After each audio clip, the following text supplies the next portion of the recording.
What if I told you the greatest battle of your life isn't happening with your boss, your circumstances, or even your fate?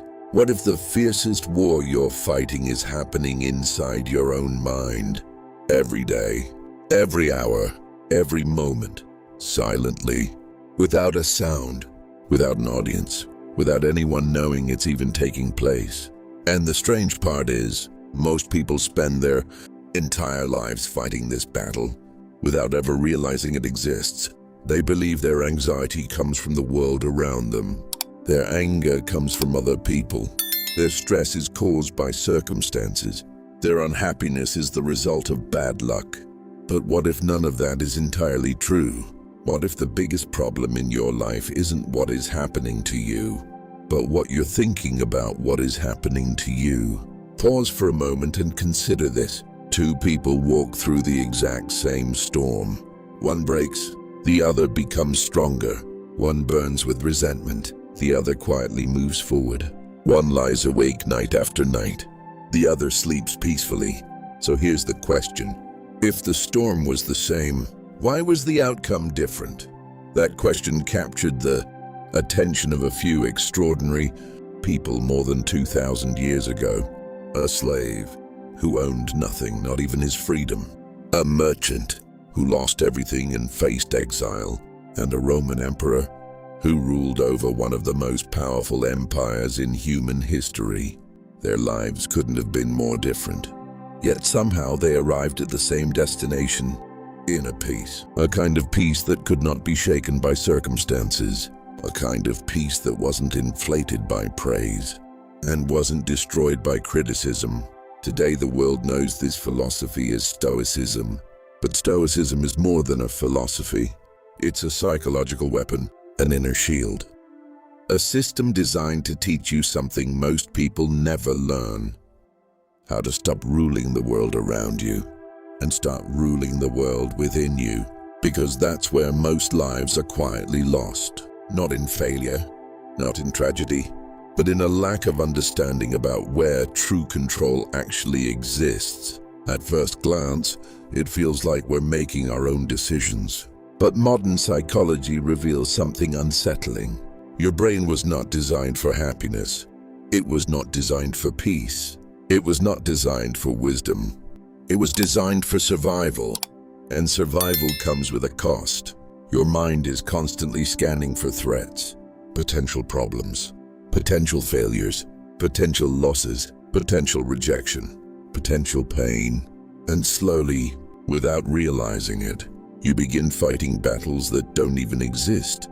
You fight future fears. You fight past regrets. You fight imagined judgments. You fight disasters that haven't happened. And in that process, you start losing your power. Think about it. If someone carried a heavy stone every day, eventually they would collapse from exhaustion. Yet millions of people carry something even heavier. Invisible weight. What will people think? What if I fail? What if everything falls apart? What if they leave? What if life changes? Those two words, what if, have stolen more peace than almost anything else in human history. They drain your energy, steal your sleep, destroy your confidence. And the most astonishing part, most of the things we fear never happen, not once. Yet they still manage to rob us of our present moment. This is where Stoicism opens a door that most people never notice. Because Stoicism doesn't tell you to change the world. It doesn't tell you to control other people. It doesn't promise control over circumstances. Instead, it asks a single question. A simple question, but one powerful enough to transform an entire life. The question is this actually within my control? Simple, yet extraordinary. Most people spend their entire lives trying to control things that were never theirs to control in the first place. The weather, the economy, the market, other people's opinions, other people's behavior, the past, the future, luck, time itself. Then they wonder why they're exhausted, why they're anxious, why they feel trapped. Because they're trying to hold back the ocean with their bare hands. And the ocean never stops. It never will. Now imagine this. It's the middle of the night. A violent storm is raging across the sea. The wind screams through the darkness. Massive waves slam against a ship. The sky is black, and the captain has only two choices. He can try to stop the storm, or he can learn to steer the ship. The first is impossible. The second is everything. And that is the difference between the average person and the Stoic. The average person tries to change the weather. The Stoic adjusts the sails. The average person tries to control the world. The Stoic learns to control himself. And that realization marks the beginning of true freedom. But this is where one of the biggest misconceptions appears. Many people believe Stoicism means becoming emotionless. It doesn't. Not even close. Stoicism does not teach you to become stone. It teaches you not to become a slave to your emotions. It doesn't remove pain. It teaches you how to remain strong in the presence of pain. It doesn't erase fear. It teaches you how to walk forward despite it. And in the moments ahead, you're about to discover a truth so powerful that it transformed emperors and liberated slaves, even when chains still remained around their wrists. Because real freedom is never found in the outside world. It begins within, always. Yet most people spend their entire lives searching everywhere else, never realizing the door they seek has been inside them all along. Real freedom is almost always hidden in the last place people think to look, because human nature pulls our attention outward, toward circumstances, toward other people, toward obstacles, toward everything happening beyond us. Yet very few ever turn their gaze toward the place where most suffering is actually created, their own mind. Think back over the last few years of your life. How many things kept you awake at night? How many fears? How many worries? How many anxious thoughts? How many worst-case scenarios played over and over in your head? Now ask yourself one honest question. How many of those fears unfolded exactly the way you imagined? Most people become very quiet when confronted with that question because they suddenly realize something unsettling. A large part of their struggle wasn't with reality. It was with stories created by their own minds. And this is why one of the most powerful teachings of Stoicism isn't merely a philosophical concept. It's a psychological revolution. The philosopher Epictetus called it the dichotomy of control, a simple distinction, yet one capable of changing the entire direction of a person's life. Because everything in existence falls into one of two categories: things you can control and things you cannot. Simple enough. But the human mind has a habit of mixing the two together. You can control your effort. You cannot control the outcome. You can speak honestly. You cannot control how others respond. You can offer love. You cannot control another person's feelings. You can prepare with excellence. You cannot control the future. And when people spend their lives trying to control what was never theirs to control, they slowly begin losing the one thing that truly belongs to them: their inner strength. Modern psychology has a name for this: the illusion of control. The belief that if we think harder, worry longer, plan more obsessively, we can somehow dominate uncertainty itself. But reality works in the opposite direction.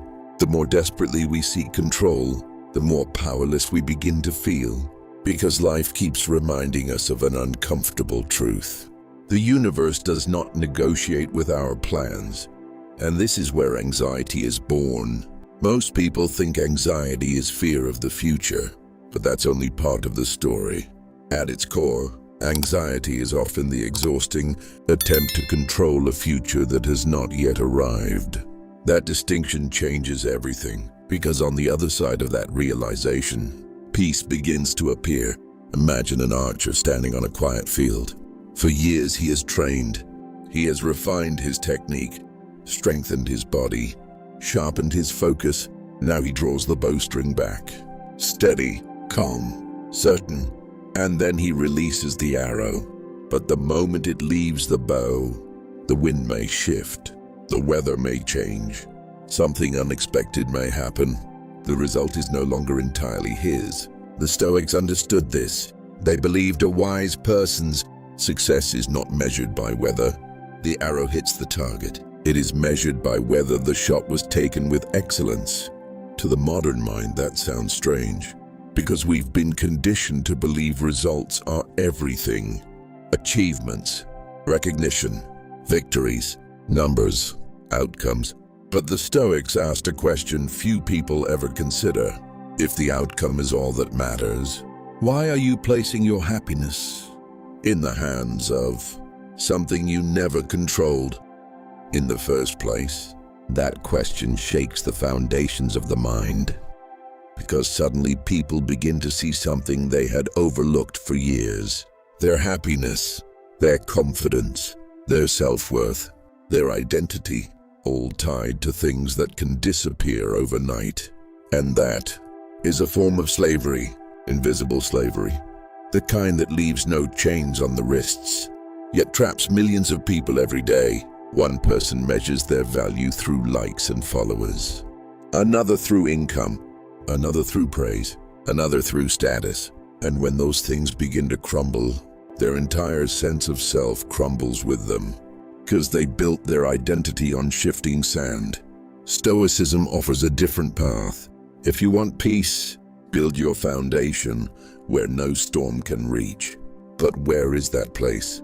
It is your character, your intentions, your choices, your principles, your response to life. The world can take many things from you: money, status, reputation, relationships, opportunities. But there is one thing it cannot take, unless you willingly surrender it: your character. And that truth sits at the very heart of Stoicism. A person's true power is never found in their circumstances. It is found in their response to those circumstances. That is why the same hardship can destroy one person and transform another into something extraordinary. The challenge may be identical, the interpretation is not. And this leads us to one of the most profound discoveries in human psychology. People are influenced less by events themselves, and more by the meaning they assign to those events. An event is merely a spark. The fire is often created by the mind. Someone criticizes you. The moment lasts only seconds, yet you replay it for days. Someone rejects you. The experience takes a single moment, yet you allow it to define your identity. You experience failure. The event is over, but the mind resurrects it again and again, as if it is happening in the present. And so many people suffer less from life itself, and more from the stories they continue telling themselves about life. Which is why Stoicism does not begin by changing the world. It begins by changing the way you see the world. Because when perception changes, experience changes. Reality itself begins to feel different. But even now, we're only standing at the entrance, because the next realization may be the most important of all. Human beings don't only fight the future, they wage war against the past, against things that have already happened, against moments no power on earth can reverse. And this silent resistance drains more energy than almost anything else. It keeps countless people imprisoned inside memories, inside regrets, inside battles that ended long ago. Yet one Roman emperor discovered a principle powerful enough to break those invisible chains. A principle that remains just as transformative today as it was 2,000 years ago. A principle capable of turning resistance into peace, chaos into clarity, and suffering into wisdom. Because perhaps true freedom begins the moment we stop fighting life and finally start understanding it. Human beings have a strange habit. We often fall more in love with our expectations than with reality itself. We want life to follow our plans. We want people to behave the way we think they should. We want opportunities to arrive on our schedule. We want hardship to pass us by. And somehow, we expect time itself to bend to our desires. But life never makes that promise. It never has. And yet, people continue making the same mistake over and over again. They resist reality, and that resistance becomes the root of much of their suffering. Think about it. It's raining outside. You have two choices. You can stand beneath the storm, curse the sky, complain about the weather, grow frustrated, and demand that reality becomes something other than what it is. Or you can open an umbrella. The rain falls either way. The only difference is your state of mind. And that simple truth was one of the reasons why Marcus Aurelius remained remarkably grounded despite carrying the weight of an empire. He was one of the most powerful men on earth, yet his life was anything but easy. Wars, plagues, political betrayals, personal losses, the constant burden of leadership, everything that could break an ordinary person was woven into the fabric of his life. And yet, when you read his reflections, you encounter something unexpected. Calm, clarity, a quiet strength. Why?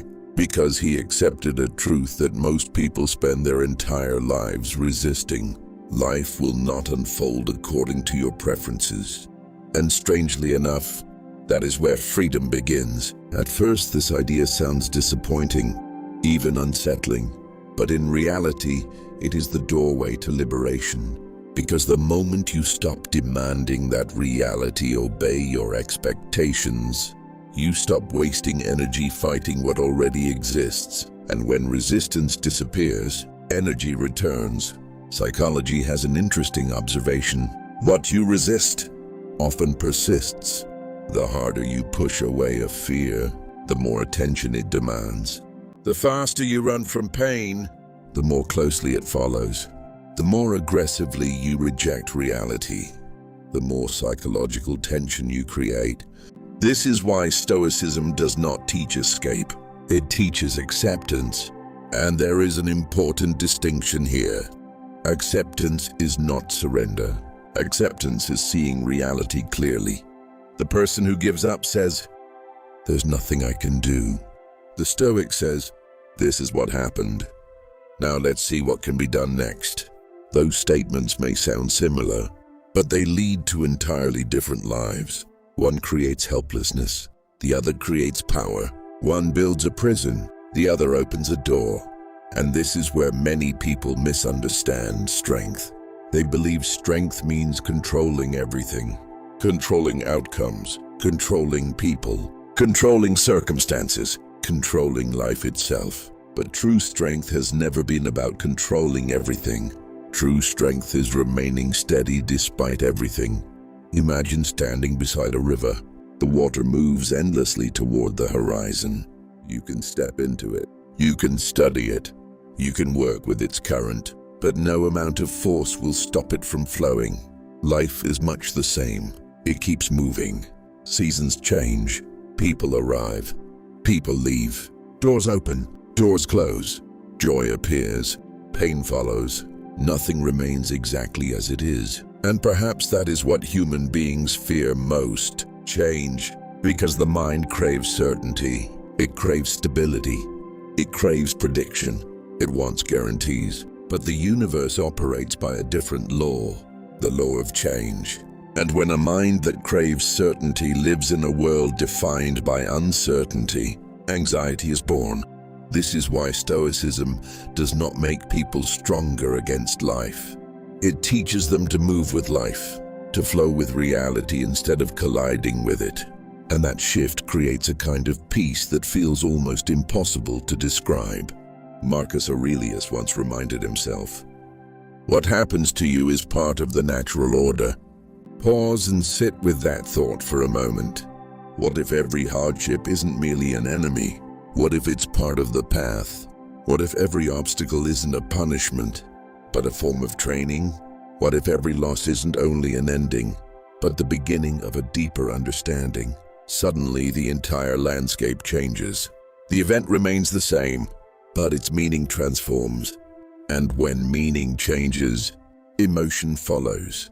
Modern psychology calls this reframing, one of the most powerful tools available to the human mind.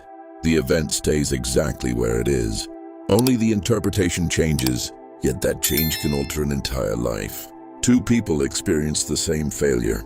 One sees proof that they are broken. The other sees evidence that they are growing. One stops. The other evolves. The event was identical. The meaning was not. And perhaps this is one of the greatest secrets of human freedom. We cannot always choose what happens to us, but we can choose what it means. That sounds simple, almost too simple. Yet if you truly learn to live by that principle, everything begins to change, because your peace is no longer held hostage by circumstances. And once a person learns to stop fighting reality, something remarkable begins to emerge inside them. A quiet space, a stillness, a clarity that was always there, hidden beneath the noise.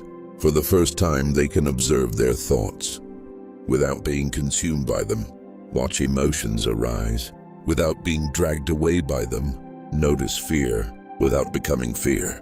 And from that silence, another door begins to open, perhaps the most important door of all. Because most people spend their entire lives believing that every voice inside their mind is telling the truth. Every fear, every doubt, every story, every prediction, without ever questioning it, without ever realizing that thoughts are not facts. And the moment a person truly understands that distinction, they stop being a prisoner of their mind. They become its observer. And that is where genuine inner peace begins. Not at the end of the journey, but at the moment awareness finally awakens.